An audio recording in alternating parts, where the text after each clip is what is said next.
Hello young man, এখানে দাঁড়িয়ে আছিস কেন? হ্যাঁ, কি এখানে দাঁড়িয়ে আছেন কেন? মশা কামড়াবে না? ডেঙ্গু হবে।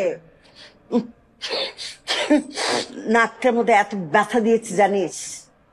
পাইপ ঢুকিয়েছে নাকি পদ্মা সেতুর পিলার ঢুকিয়ে দিয়েছে আমার নাকের ভিতর দিয়ে, আমার নাকটাকে ড্রেনেজ বানিয়ে ফেলেছে। উফ, এত ব্যথা। দেখো একটা আইসক্রিম কাপ পাওয়া যায় কিনা, নাকটার মধ্যে শেক দিব। আপা, এই অবস্থা তো কথা বলাই যাবে না, আইসক্রিম তো ভুলেও না। হারামজাদা, তুই তাহলে আমার নাকে ব্যথা দিয়েছিস, বুঝলাম। কাজ জানিস না তুই।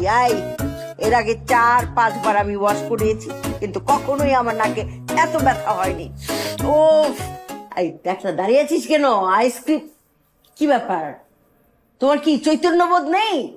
হ্যাঁ, ইউ ডোন্ট কেয়ার মি। ভাইজান, আইসক্রিম খাওয়া যাবে না কিন্তু। মার না আরেকটা চপ। গরমে